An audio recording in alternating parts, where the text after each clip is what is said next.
this Bitch and Bach outtakes. Chris Harrison loves bloopers. These are my angles. I'm Taylor. And I'm Jane. And this is Bitch and Bach, a weekly series where we talk about the latest goings-on in Bachelor Nation. This week, it's Bachelor in Paradise Week 5. We know it was last week. We had busy lives. Alright! Episode 1. 2 weeks ago, we left off with Eric going on a date with Cassandra, and then Angela being upset about it. So Eric and Cassandra go on their date. We don't really see it. There was like a parade. Remember, they were on a horse, and he's like, I've never ridden a horse before. And they're like, we'll teach you. And there was like a marching band. Well, I think they kissed on a football field. I barely remember it. Also, I was just mad the whole time because Eric was being a jerk. I loved the girl friendships this weekend because the two women were like, he lied to you. He told me that he was going to be exclusive with me. Cassandra immediately believed her and was immediately on the side of the friend. And then went back to Eric and was like, well, Angela told me that you were going to be exclusive with her. And he was like, oh, no. That's not what all in means. But Cassandra chooses him anyway, so... Yeah, I think she just did that so she could stay on the show. Yeah. Anyway, that's all I have to say about that. Okay, and then we get to the big event of this episode. Colton wakes up and has second thoughts and breaks up with Tia. And we speculate that it could possibly be because he was announced as the Bachelor. I think they've been trying to make him the Bachelor literally since the moment he arrived on the show. He came in and they were like, look at this guy, he's so handsome, he does charity work, he plays football, how is he still single? I hate him. He seems like a fine guy, I guess, but he's just so obviously just doing what he can to get attention and screen time. Yeah. Like, at this point, I don't really know what his personality is, and whatever his personality is, I don't like it, and Tia deserves better anyways. She does. Which we will get to in the next episode. Right after he leaves her, she says he's still a great guy. I don't understand their relationship. She's just obsessed with him, and it doesn't make any sense, but I don't blame her for anything because she is the woman in this relationship, and he's clearly the lesser. I left this week's episodes with a very strong girls rule, boys rule mentality. The women were all doing amazing things, the men were all doing awful things. They deserve better! So then everyone's scared about the relationship. Jenna is scared, but Jordan comforts her. We'll get back to them later. Jordan was so sweet in how he comforted her because he did it in a way that was not condescending. He kept saying, you know, it's fine to be emotional. Like, people are emotional. You can go through these things, but honey, you have nothing to worry about. I told you that I'm here for you. We'll get back to that later. John shows up and somehow didn't know that Tia and Colton left. He was taking a nap. He just showed up to give Jordan a hug. Don't you know what's going on? He's like, no, man, what? He's like, Tia and Colton are gone. He's like, what? I've been asleep. I love you, John. I just think you're hilarious. Kevin and Astrid go on a date, finally, and they're in love with each other. I love them. This is great. Kevin is the local therapist, and Astrid is the best friend to all the girls. Yeah. I just think they're two great people, and I'm happy they're happy together. Jordan gives Chris a haircut, rightfully so, because he looked terrible. I mean, to be honest, he's not the most attractive of men. How he got on the show, I have no idea. He's not really interesting, and he's not really attractive in any sense of the word, but we've been over this many times. So Shoshana shows up, and then some girl named Kristen, who I don't remember. Then they go on a double date. Shoshana asks Camille, and then Kristen asks John. He does tell Annalise first, and he's like, okay, so I'm going on this date, and we're going to see how it is. But honestly, at this point, the two women that just showed up have about 0 options since all the people are coupled. So yeah, the men kind of have to go on this date. So they do. And they're on a boat. They seem to have a fun time. They went on that banana thing and they fell in the water. It seemed like a fun friend afternoon. Yeah. No real sparks there, even though Shoshana thinks there is. And there's definitely not. And Annalise is terrified there's gonna be. Yeah. Annalise is freaking out. Basically the whole episode. While he's gone, she's pacing, she's throwing a fit, and like, I get it, anxiety, but also, for some reason, Annalise seems to think that they are going to marry, and they've met like a day ago. She thinks that he is the one. He has 0 personality traits, so we can see that she would be interested in. But I think she just liked him because he was single and male. Yeah. So next, Ashley and Jared come back to Paradise. As we remember, Ashley, I, and Jared. I never watched Paradise before, so I don't know anything about them. And I remember him from Caitlin's season, and I remember her from Crystal's season, and I remember hearing about how she was super in love with him and he was always friend-zoning her. Oh, they're just so in love now. They really are. I don't know if you've seen the YouTube video that Ashley made about their love story, but it's beautiful. So the editors basically made it look like Ashley and I was stalking him when really they were in love the whole time. Yeah. And he finally admitted it and asked her out after Winter Games happened. But to preface this, Kevin and Ashley were together most of Winter Games, went to the fantasy suite, and were together until Jared showed up and told Ashley he actually loved her. She immediately broke up with Kevin. So Kevin's here. Jared's about to propose, which is great. Ashley's wearing heels on the beach, and it keeps sinking in the sand, and it made me super uncomfortable and anxious. But she looked great! She looks amazing. So short hair becomes her. Chris Harrison took all the couples aside and was like, oh, you're gonna go talk to Ashley and Jared, and they're gonna decide who gets the date card this week. And then Jared and Ashley walk away, and then Chris Harrison's like, T, that's not what's happening. And then Jared proposes. But it's in front of Kevin, so he's really upset about it. Yeah. But rightfully so. Although Ashley and Jared are very much in love, poor Kevin. But he has Astrid now, so honestly, it all worked out. Yeah. Astrid comforts him and talks to him about it, and it's a really nice time. So they're engaged now in real life. Great. Everything's great. I love them. Ashley's so great. Camille chooses Annalise over Shoshana, as we all expected to happen. Well, actually, I don't know. I kind of thought he was going to ditch her for Shoshana, because I never get any sense of Camille caring about Annalise at all. That's true. I feel like he could go either way there. She wants to marry him. Yeah. Like right now. And it's probably only because he's the only one who's given her any attention since Jordan. John is confused. Olivia thinks that he has chosen her already, but he's still back and forth between the two. So she's like, John, he is my man. But he's like, I'm gonna go kiss everyone else. Jordan from New Zealand shows up. He was on Winter Games, but I did not remember him.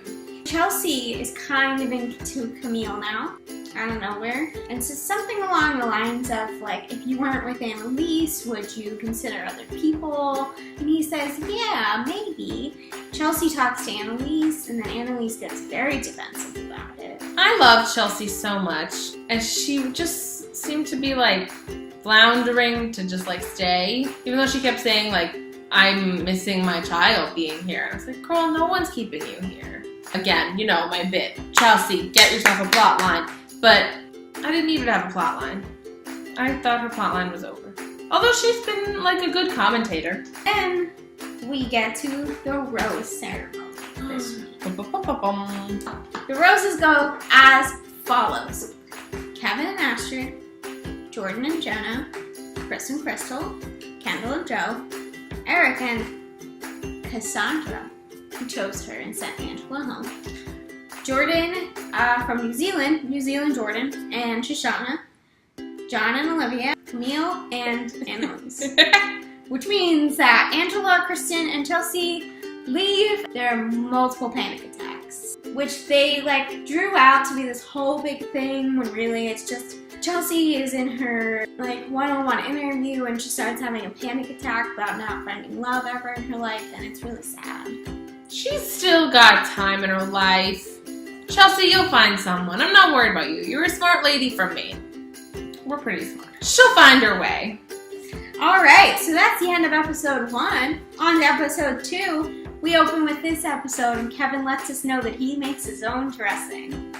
Anyways, Jade and Tanner and Carly and Evan visit Paradise. We've heard their names many times this season because they're the only couples that are married from Paradise. And they have children, which is great because it's their turn to decide who gets to go on a date. And they choose Kendall and Joe, and they tell Kendall and Joe that they're gonna go babysit, and that is their date. Well, the others, they go on their dates, actual dates. They went to like a spa. They like reenacted Fabulous from High School Musical 2. They seem to have a great time. And honestly, they're stressed out parents of babies. Bachelor in Paradise probably was just like, come here and we'll provide an hour of free babysitting. And they were like, we're coming. We'll come to Mexico. So they babysit.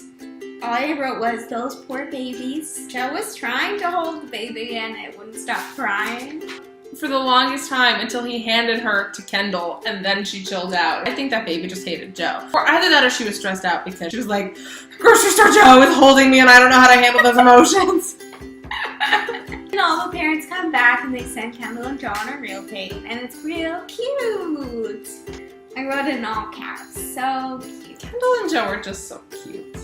More on that later. Eric can't commit to Cassandra, which is not surprising to anyone, even though he could have been with Angela this whole time. I know! He kept saying, I was so sad to see Angela go. You're the one who sent her home! So then he leaves, and it's a really emotional scene between everyone who's really sad to see Eric go, despite the fact that we have not really seen him have any screen time up until now. You can tell he's like buddy-buddy with some of the guys, and the girls too. Chris gets a date card and asks Crystal. Wow, shocking. And their date seems real great. Who shows up? A raccoon. Oh. So they're eating dinner at wherever it is that they're at that has some magical reflective pool. Oh, I wanted to walk on that pool and dance on that pool. I want to roll around on it. Oh. But this raccoon comes in and just runs around. It's like when you're on a date and your roommate has to like walk through to get food because you get like sneaky. And the bands just appeared out of nowhere. Like the light came up slowly on them and they were really far away. So it literally looked like they like appeared out of nowhere, like a hologram, just like. One of those mysterious concerts that always happens. It wasn't a country singer this time though, which it normally is, so good for you on that. They probably got the hint from when they put Betty Who on, and then everyone else who doesn't listen to country music was like, I know who this is! But I didn't know who these people were either, so.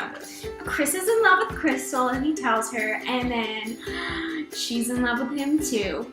More on that later. We know the future. We are still of the future. John and Olivia get dared to do the jalapeno kiss, which I do remember because I've never seen. Yeah, I know about it only because I've watched videos of like the love story of Carly and Evan.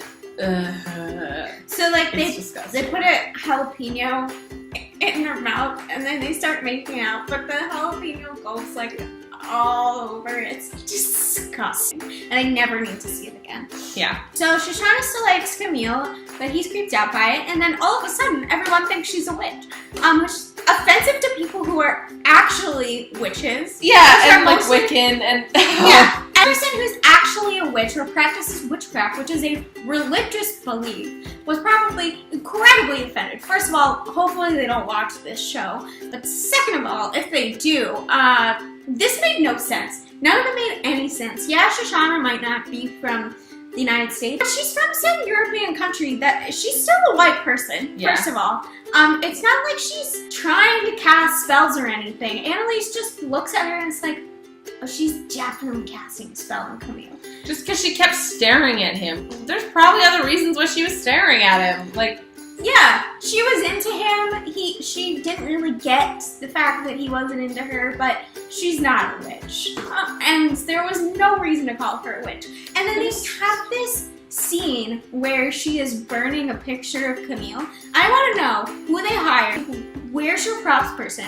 How much did you pay them to cut out a picture of Camille and put it in the picture frame and then hand it to Shoshana to burn? Because there's no other way she could have gotten a picture.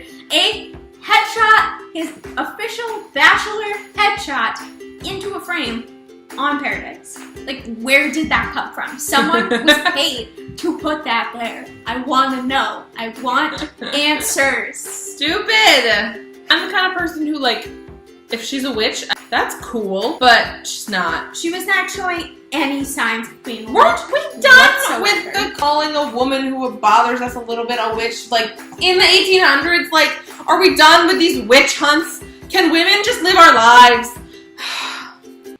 Whatever. Anyways, New Zealand Jordan, gets a date card. He asks Shoshana, but Shoshana says no. So he asks Cassandra, and she says yes. And their date is lovely. We don't see much of it because apparently all we care about is that Shoshana's a witch. Diggy comes. He's from Rachel's season. I loved him on Rachel's season. So cute. He asks Olivia on a date, and she says yes. And it looks like a great time. They make out. There's a trumpet there. More on that later. And that's how we end it. Wait, that was it? That was what happened? That was everything that happened in both those episodes? That was all 5 hours of television? 5 hours. We were really far through that. Let's go, speed demons. We're saving you hours of your lives, people. You ever want to go back and watch season 5 of The Bachelor? You don't have to. We just saved you 5 hours.